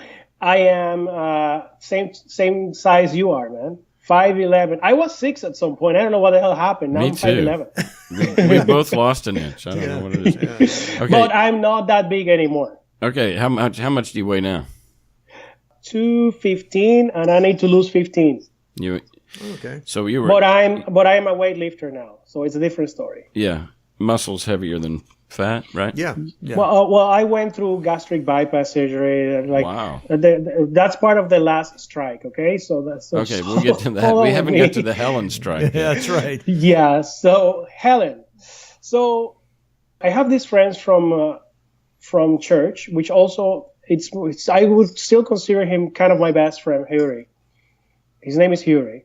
Mm-hmm. He's kind of my best friend, but we don't get to talk that much. He's a believer. I was a believer back then. We're same high school, go out together most of the time, and he had me question my friendships from church, because I was the kid that had the car, right? Yeah. And the good kid, every mom will want this kid to drive home safety and sound their girls, right? Yeah. Because I was a safe place, right? Yeah. But you know what? My friend had me question. I had a crush with this girl for a long time from church, right? Yep. And it was noticeable, right? It was very noticeable. Right? This girl, she was not really into it, but anyway, my friend tells me one day, we remember the story that I've been pampered, right? So my mom being an exec in one of the banks, we get to go to hotels and things like that because it's part of her perk package, right? Mm-hmm. Yeah. And as being in university, not having to be subject to work or a schedule, I can go ahead of time, right? So my cousins, who are not religious by all means, we're same age kind of. I have 3 cousins. On your mom's side? On my mom's side, who were raised non-religious by my uncle, who kind of became my dad. One of the things that I regret being in this thing for so long is that my uncle, who really loved me and became kind of my dad, I was never reciprocal about it because he was not in the club, right? He wasn't a believer. Mm-hmm. Exactly. Okay. He was not in the club, right? But he was my dad when my dad was not there, honestly, hands down.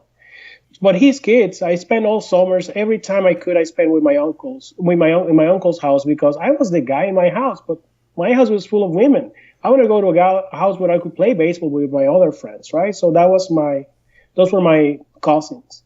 Mm-hmm. So we go to this. Before that, my friend starts telling me, okay, you know what? Why don't you take the car away and see who's still your friend? That's a good idea. Oh my God, I was left alone so fast. From the same youth group at church. And I started keeping to myself. Okay. And started hanging out with other people that were interested in me for me, right? Right. And you know who were those people? People from my Kung Fu class, people from university that were not believers. They were non-believers, right? Mm-hmm. So better people, I would say, from being people, from being human, right? So for wanting to share with you for you. Yeah.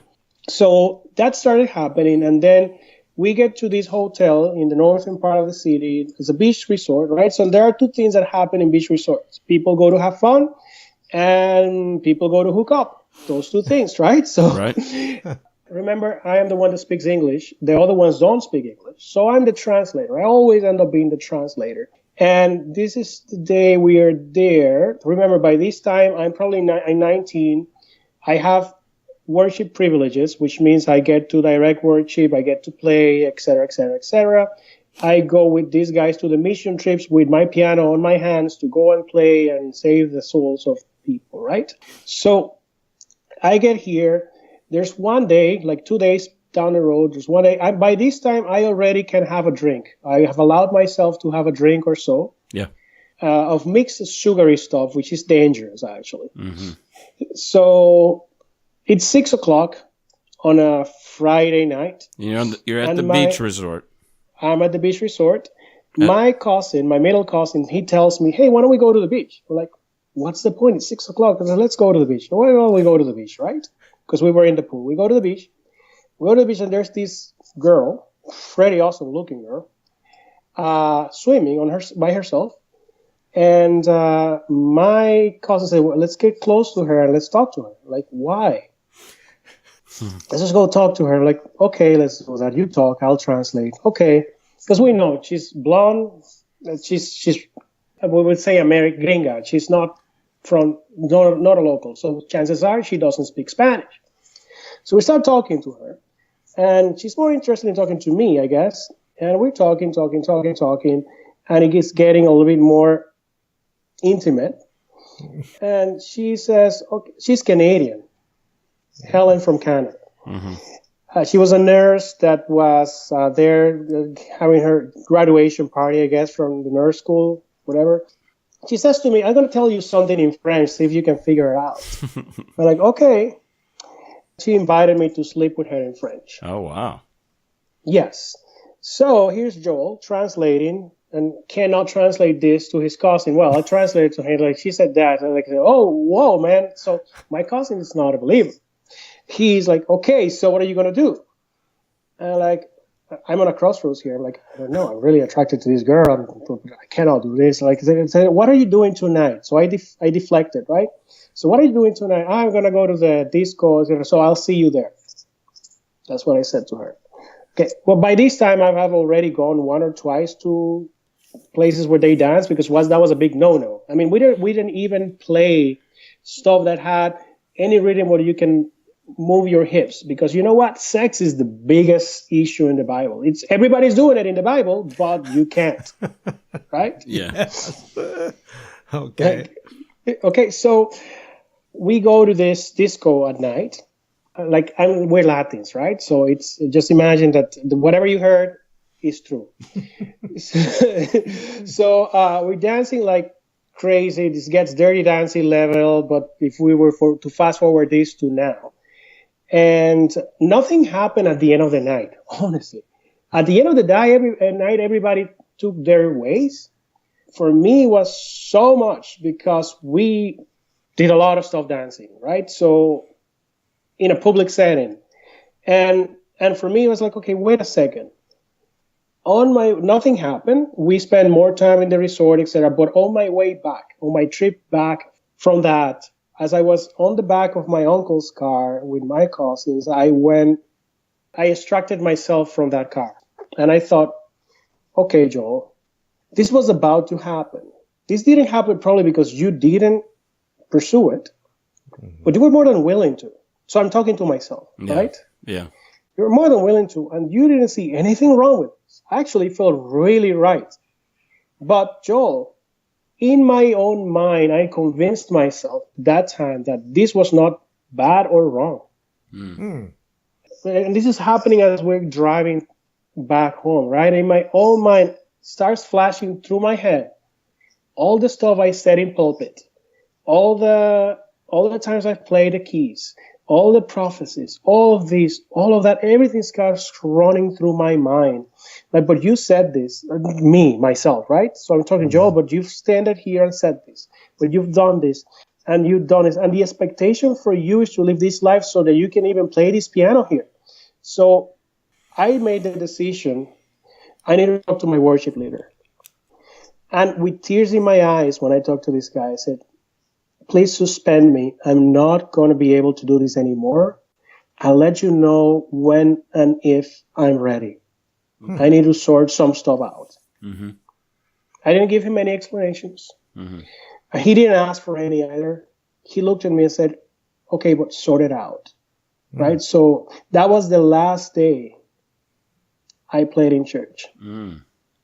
And I did play occasionally every now and then when somebody really needed somebody. They didn't have a piano player or something, but not in church in the middle of anybody, because the expectation for me of somebody that was doing that was to live a certain life with certain convictions. And that was not the life I was willing to live. So you disqualified yourself. Yes, because if I'm not going to follow this, I'm not going to do it. And I knew a lot of people were not doing that, and they were there happy and clapping and doing whatever, but that was not me. Yeah. I could not be a hypocrite. Well, here, you're coming back to your own personal integrity. Yeah, so going back to this, that was the last time I played, because now I said, screw it, I like this, and that would have been, and it was like a way of me to say, if I'm willing to do this and to go all the way to this in a moment, this doesn't make sense anymore, that I pretend that this is wrong, because even if it's wrong, this is the way I'm fucking deciding to do it. Yeah. Right. Even though you didn't do it, you just were saying, I was willing to do it. Yeah, even I didn't do it, I will say, you know what, and I would have gone through this, probably. Did you ever see Helen again after that? No, I only remember the name because it was important. But this person was just having a vacation from Canada somewhere. I don't know who this person is. I never will. Yeah. Right? So I guess my mom will say that was the devil. That was Jezebel. Just Jezebel or the devil, whoever, I guess. And she will never hear this, which is a good thing. But you know, it was strike 2, I guess, on the list of 4 strikes, because apparently this baseball game became weird. So what I ended up doing is, I'm not going to date women from church. Makes no sense. For me, made no sense. Not because I wanted to sleep with them or something. It's just, we're not at the same conviction level of so many things, right? No, you didn't share their... I didn't share the restrictions and the whole pretend that we're friends, but we're dating, but we're friends, but we cannot be friends. I couldn't do the mental acrobatics of doing those things. Yeah, sure, right. Yeah. So I like my things simple and straightforward, and that was not. Yeah. Well, how'd you meet your wife? Oh, at work.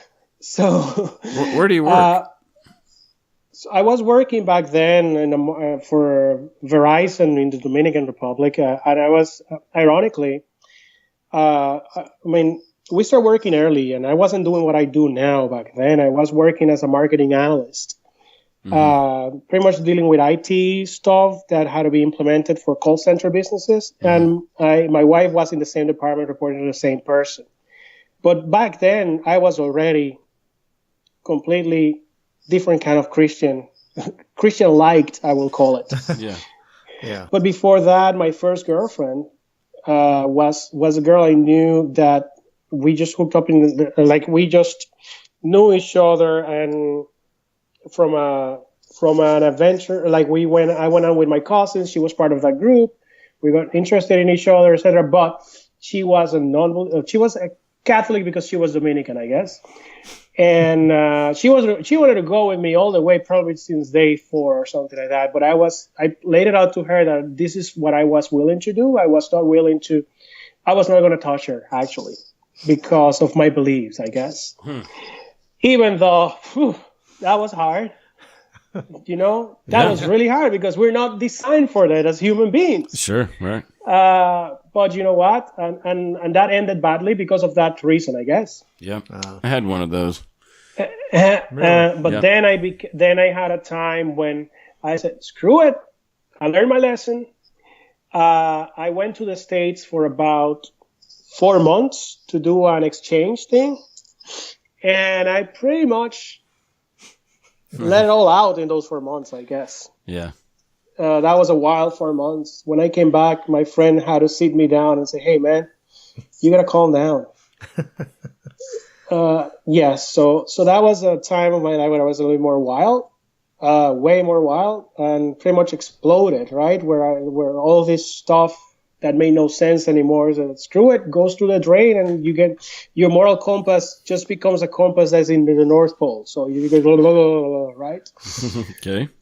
So yeah, and then I came back to the country and normalized a little bit, and then I had another girlfriend for some time, etc. I still attended to church. I just didn't do the singing, directing, etc. I just sat there on a bench, I guess, waiting for it to be over. Yeah. Yeah. And I met my wife, who's a Catholic, back then through work. We got married after, she's older than me. My wife is older than me, so it means wiser, I guess, than me. Knew how to manage me. And got me married very soon, too. So, yeah, we got married when I was 25 by the law, and then got married by the church, our church, of course, because I was not willing to let that one go and disappoint my mother. How could I? Got married by our church. She wanted to get married by the Catholic church, but that was a battle. That was a war I won. Right now makes no sense who won that war, but back then, and I even sung Christian songs myself. There's this song from a guy that's called Marcos Vidal. It's called Roar of the Lion of the tribe of Judah. Right? It's a beautiful song. It's saying it's not a casualty that I love you after all you've done for me, and la la la la la la. So I sung that, but my wine had dancing and wine, and we ended up completely wasted at the end, my wife and I. They're trying to interview, and I have no idea what's coming out of my mouth. Like, it was really, really bad. Wow. Yeah, and you know what? No. My wife, hands down, for the wedding, and we're dealing with some stuff from my mom, and now with my kid with autism, she has had to endure stuff that I wouldn't have, like from a personal attack perspective and stuff like that. But I mean, she loves me like crazy. I love her like crazy. We go through stuff because having a kid with special needs, like families with kids with special needs, rarely ever stick together. It's hard. It puts so much strength, stuff into your marriage that you're all of a sudden you're just yelling to each other because you're just at a crossroads from something that has nothing to do with you or me, or Yeah. It's just crazy. But yeah, I met my wife and we came to Canada, and still praying, I guess. We came here, we found a church, and it was an amazing church. Paul was my pastor. His name was Paul. Amazing guy. This was a church that was doing something for the poor. That's a different story. That they were doing what they were supposed to do. Feeding the poor, doing stuff, and being very overly happy and enjoying their time together. I guess not full disclosure LGBT welcoming, but there were some LGBT people there, I guess. This pastor's brother was gay. So very close to home, I guess, that piece. And lovely couple, still very evangelical and stuff like that. And we honestly stopped going when my kid was born, when Isaac was born.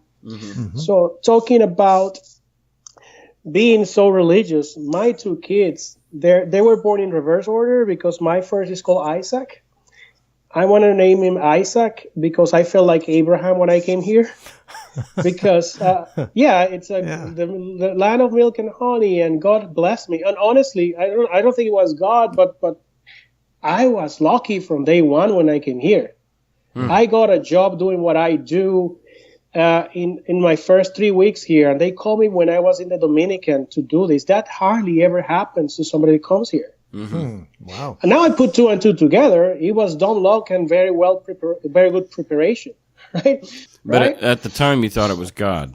Well, you know what? The girl that hired me, the recruiter, because it was from one of the big banks that I started working for, the recruiter, I guess she was having a really bad day that day, and she was treating me a little bit crappy when I went to sign the contract. And she said on the elevator, "I'm really sorry," and she starts crying. "I'm having a bad day, but I'm so happy for you. I have never seen something like this happen. You just came. It's like, you just came to this country. I never seen something like this happen."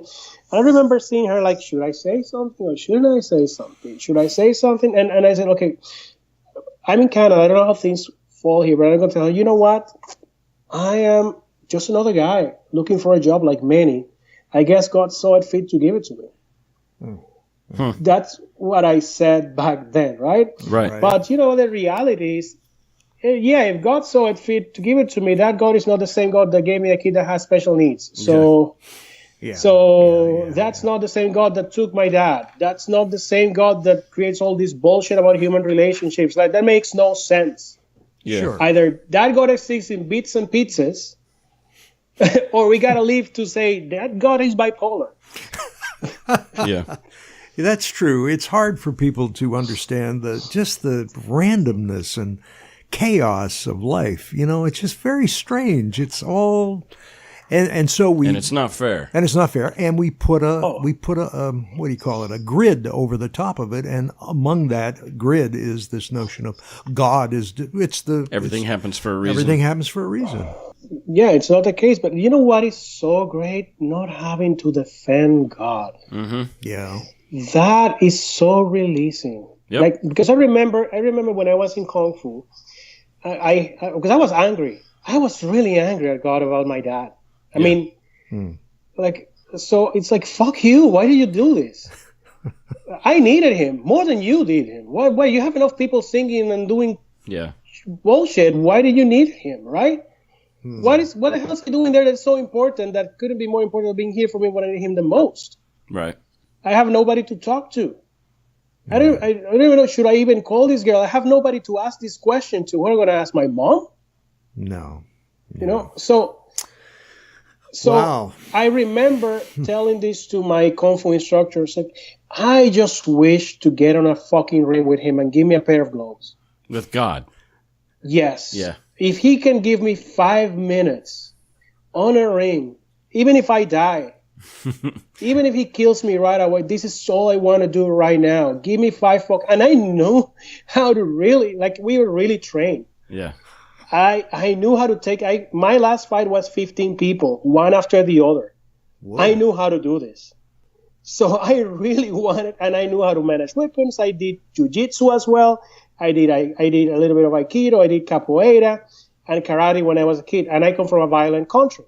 So I knew how to do this. So, Joel, and this 15 people, was that in the dojo or is that on the street? In the dojo. No, I didn't get into street fights. So was your son with special needs, was he born in Canada or in the Dominican? Canada. Okay. We came to Canada to start our family here because we wanted a better society. How many kids do you have? We have 2. Okay. And Isaac's the firstborn? Isaac was the firstborn. Okay. And Abraham was the last one. Seriously? Yes. Okay. But so Isaac is on the spectrum.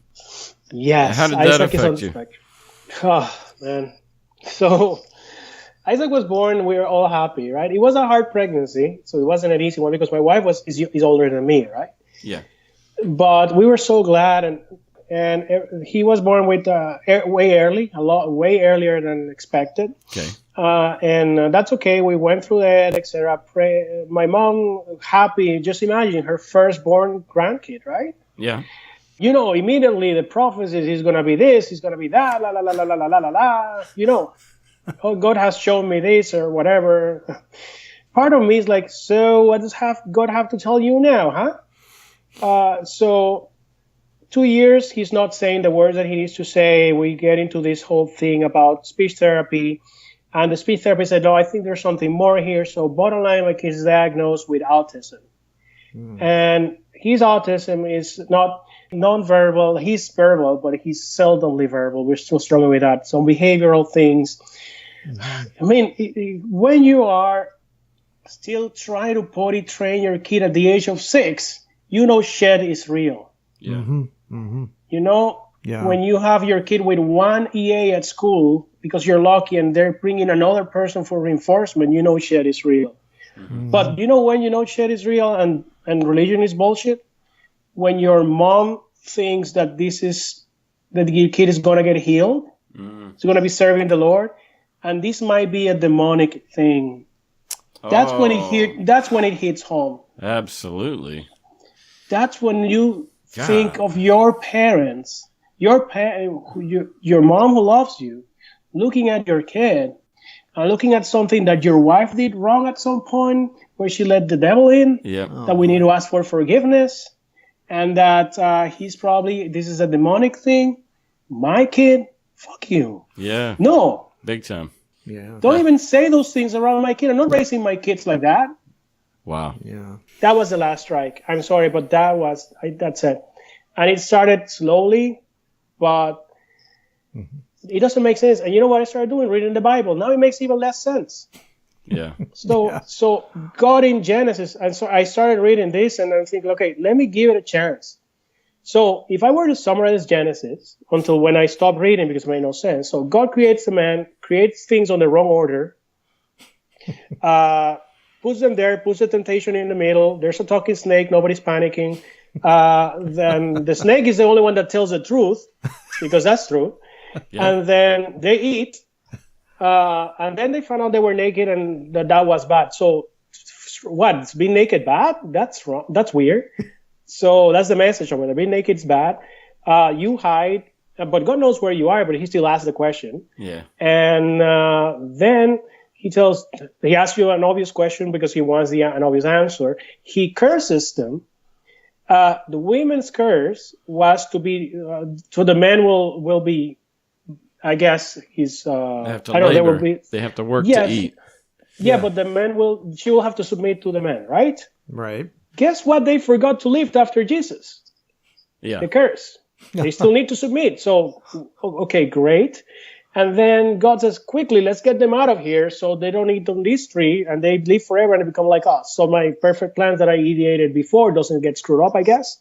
So, like, seriously. Yeah. You're trying to sell me that story. Yeah. Wow. It's tough, and at one point we fell for it, So yeah. Well, yes, it's interesting. You create a problem and the solution at the same time. Yeah. Why did you even tell me? It makes no sense. Yeah. But the problem is it's hard now because all the people Yeah. So are in this stupid narrative. What's your relationship with your uncle today? I want to improve that because my uncle he was my dad. He was my dad and I didn't know it, right? Yeah. Well, you weren't able to appreciate it because he wasn't a believer and you didn't entrust your heart to him. Yeah. It's still, now my uncle goes to church. Oh, okay. I don't think he's a full believer. He's a light believer. He hates televangelists pretty much as I do. Right. But you know what happens is people grow old and we all, at some point, will fail.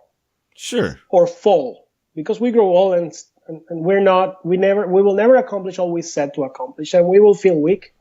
And my uncle had that time. And guess what supports you there? Family, right? Yeah. Family is mom. My mom. My mom is church.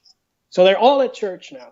Not fully going to church, but eventually going to church, I guess, until they feel better. The cousins too? One of them, my oldest cousin. Well, the three of them go because this is the thing you do. Yeah. Not meaning that the three of them are following or really living that Christian life. Yeah. But my oldest cousin is, and you know what? I think he is where he needs to be. Sure. And I think my mom is where she needs to be. I just need her to step back, right? So that's the difference. Well, yeah. Wow. So, are you familiar with any of these rites of passage of like from boyhood to manhood in some cultures where they take the boys out into the wilderness and they kind of have to survive on their own for 30 days or something and they come back a man? Are you familiar with that? Not really. We don't have that. Most of our stuff is celebratory, like a bar mitzvah or a sweet 16. So no, that's what I'm talking about. I mean, what is the quinceañera. What is it? It's for the girl. For the girl. When you're 15 years old. Quinceañera. Yeah. What's the equivalent to the boy, for the boy? We don't have anything. We just go to the quinceañera party to dance. That's All right. it. So this is the significant thing here, because your dad died when you were 16, and you get into Kung Fu, and you find a community there, Yeah. and you've got a sensei that really speaks into your life, and I just think that it kind of turned into your rite of passage, like your experience with Kung Fu. Yeah, maybe. Yeah. You think? Yeah, I think so. I mean, this was for me, I guess, the thing that made me think for myself and gave me that sense of brotherhood. Yeah. And I wish I could do this with my kids. I mean, I'm trying to do this. All my dream was, okay, when I have a kid, I will try to be at least as good as my dad was with me, or share these things with my kids. And then life gave me a kid. I'm trying, and I'm so proud of my kid with autism. Honestly, I'm not gonna do the same thing because I don't know how long I have here, right? Mm-hmm. Mm-hmm. So he better knows I'm freaking proud of him, because with his handicap, everything he does, and his innocence, how innocent my 80-year-old is. I mean, wow. But it makes you want to live forever, because you don't know what's going to happen when you're not here, and you don't get that, right? Yeah. I mean, if anything I've learned is from my dad that, wow, you never know how much you have, right? Yeah. I mean, I can be gone tomorrow. I mean, but you want to leave them on a good foundation. Economically, I guess, is our biggest concern right now. Like, we need to live all of this because we know we're not going to live forever. So we need him to be taken care of, because, I mean, so that's why I was telling to Bob while you were in the break. I make good money, but all of it is going into therapy and stuff like that. And I could be saving for when I'm not here, I guess. Yeah. Yeah. Well, one of the things that we talked about offline, I mean, just between private messaging and stuff in the last few months, is that we both drink alcohol on a regular basis. Yeah. And, And you've got some. What's your favorite whiskey? I guess. So I ironically we switched. My wife was the whiskey drinker, and when after marriage, I guess the life sinks in. Now I'm the whiskey drinker, and she's the one that drinks champagne and stuff. So I used to be the sweet drinking guy. Now forget about it. Life requires something harder, I guess. Yeah. So I go for Canadian rye, like Canadian whiskeys. Yeah. That's I found it. I don't like Scotch. Like, it's too smoky for me. Yeah. It's too smoky for me, right? Yeah. Right. I like my whiskey a little bit more crude, I guess. I tried the Evan Williams that is so mentioned in your shows sometimes. Yeah, what'd you think? It's better than Jack Daniels by far. Mm-hmm. But it's not my stuff from. It's still not. It's too flowery for me. I would like probably Bulleit from over there. Mm-hmm. How do you spell that? Bulleit. It's like Bulleit, I guess. That's one of your bourbons, I believe. No, I didn't. But Canadian, I will drink Weiser's, which is Toronto Canadian distilled whiskey, and there's another one that's called Copper Pot, which I like a lot. And if you really, really want to treat yourself, I will go for Wayne Gretzky's. Wayne Gretzky has three different whiskeys. Really? It's called, he has a vineyard, and we're members for this. So we're members of we drink a lot of wine, so we're wine club members from the Pellers family, which is a vineyard in the Niagara-on-the-Lake area. Uh-huh. And Wayne Gretzky, he opened a vineyard. I guess it's his daughter that's the owner of all of this. And they started Vineyard Plus Distillery. So when we go there, we have a blast because we get to taste everything without paying, because we're already paying for it. So, and we're going to the year-end party for them, which has been something we've been waiting for long. So that's good. Wow. Cool. That's good. Well, I got to check out some of that Wayne Gretzky brew. Oh, yeah, it's good. Sounds good. He actually ferments for as long as this can really be fermented. But he stores it in red wine casks. Oh, right. So that gives it a different taste. Yeah. Yes, and the more expensive, the $100 one, which he does it in ice wine casks. So it has a little bit of ice wine. Wow. So if you haven't had Canadian ice wine, that's very sweet. That. Very sweet. Yeah. Try an ice wine martini. You will love that.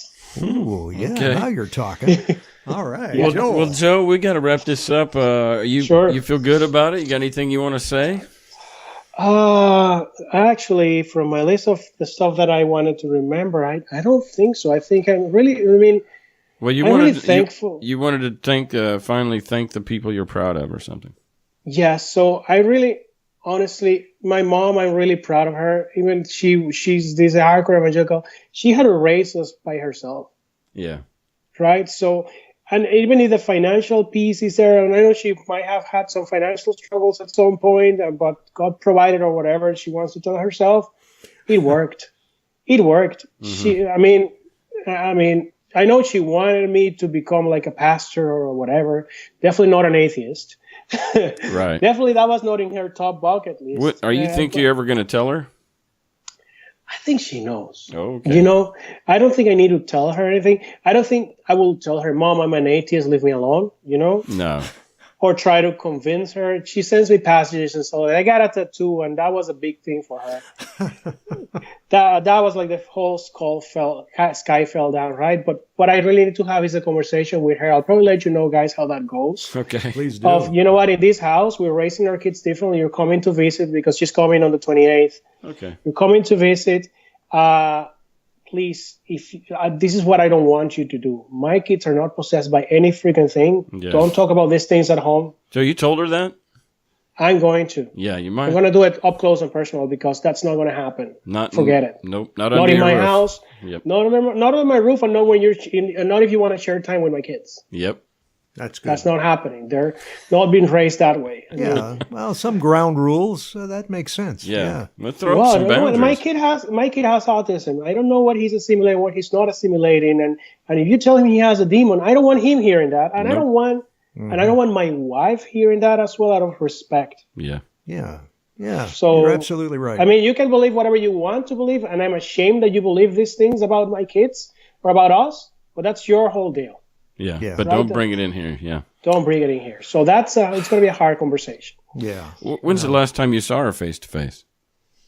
My mom in last summer. We go to Dominican. Part of trying to live with this is try to pamper yourself whatever you can. So I send my family goes to Dominican for a whole month to a beach property. Just to breathe, right? Wow, yeah, sure. A month on the beach. Nice. Every year? We started this last year. Okay. Because, if not, you pay for summer camp, and that doesn't give my wife a break, right? Yeah. Right. So we'd rather rent a property in front of the water, get a maid, and do these things, and do it, right? And your wife's Dominican? Yes. My wife is Dominican. Okay. Yeah. Yes, she's struggling a little bit more. Hopefully one of these days she wants to do this. She still believes the world should be fair. So that gives you a lot of anger. Because you're fighting against a God that is not there. For me, it's easier not to try to put the gloves on, because if you're not there, I don't have to put the gloves on with you. Yeah. But if you're there, you better have a pretty damn good explanation, right? So. Yeah. Well, that is kind of the say yes to what is, as far as the things that you can't control.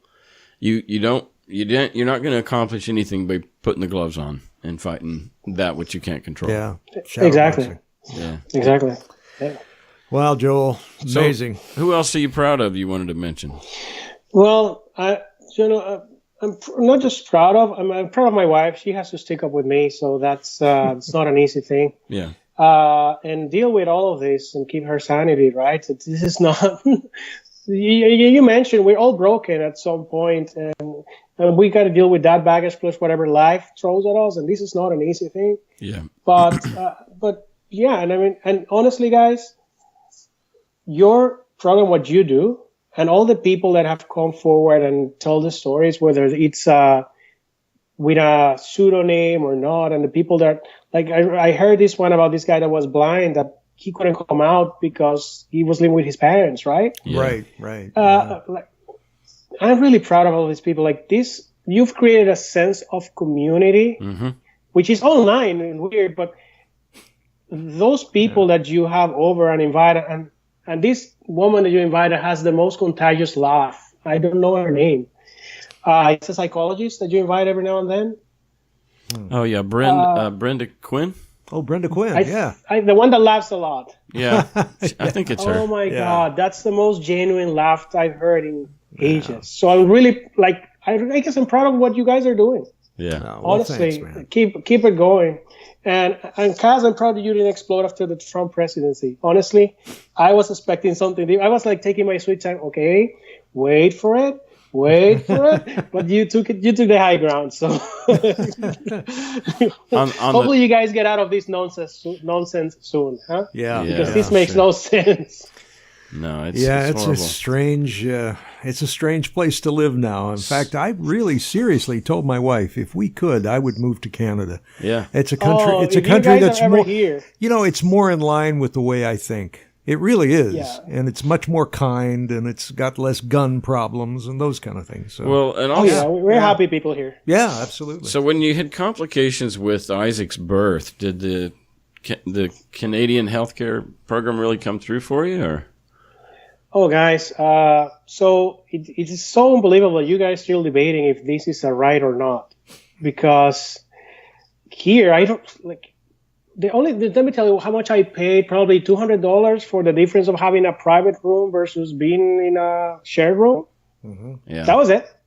Everything else is just, you don't even think about it. It's just, if my kid needs to go to the doctor, he goes to the doctor. My kid needs a surgery, he gets a surgery. If I need this, I get this. That's what I'm paying taxes for. That's what we all pay in taxes, right? We have to wait. If I have an ache and it's not urgent, I have to wait because I wait and so it's not, it's a trade. I mean, but the fact that it's for everyone that can or cannot afford it, I'm more than willing to pay my taxes for that, honestly. Yeah, me too. Well, in your culture, are the doctors live in mansions and are wealthy, or are they just, kind of? Sure, they do well, but well, I gotta tell you my story. This story. My sister almost died a couple of months ago.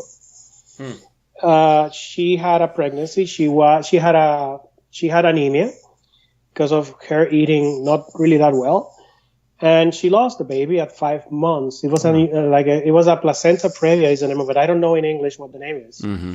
So she goes to the hospital. Dominican. She's in Dominican. She goes to the hospital. They do the abortion, I guess. But they forgot that it needed to do an hysterectomy, so take the uterus and everything out. So they didn't do it. And my sister almost bled to death. And they had to go get 10 pints of blood. I'm here. I talked to my mom the day before, say, make sure they have blood, because I know where I'm coming from. Make sure they have blood. Make sure this is this. Beware. Just be on top of it, right? And back home, it's private. It's not. You have insurance, but it's private. It's not public. Mm-hmm. So they get that, and they had to do 2 surgeries. My sister was not in good shape for a while. Mm-hmm.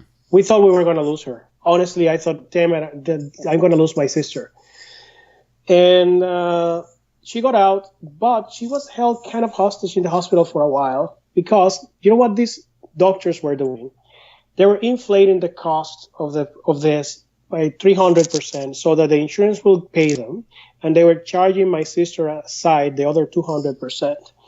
They wanted it deposited in an account outside of the hospital records, right? So, but you know what? She told my mom that God had a plan for this, for my sister. So everything's fine, and this doctor was a godsend. But it was the doctor that almost killed her by doing the wrong thing at the beginning and not making sure that she analyzed everything. But then discharging her 300 times what she's supposed to charge. But you know what? God has a plan. Of course, it's changing her SUV and giving her a good vacation. That's a plan. That's back home. Back home is different, but you know what? Being an atheist back home is the worst thing you can be, I guess. Wow. Because you know what? The problem is, and you said it, when you have nowhere to look for in terms of hope and everything is so screwed up, you look up. For some reason, we are so weirdly wired. Yeah. Yeah, we are. That we will do that. I mean, I know I want, but it requires a lot of balls notching. Yeah. Yes, it does. Well, Yeah. Well, yeah. Thanks Wow. for sharing your story, Joel. It was fascinating. And fantastic. Thank you very much. Are you guys good? yeah, we're good.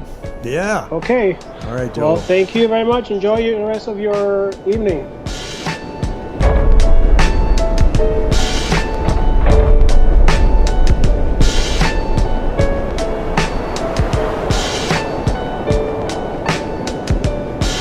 No, you're wrong. 'Cause you're gone, gone, gone, gone, gone.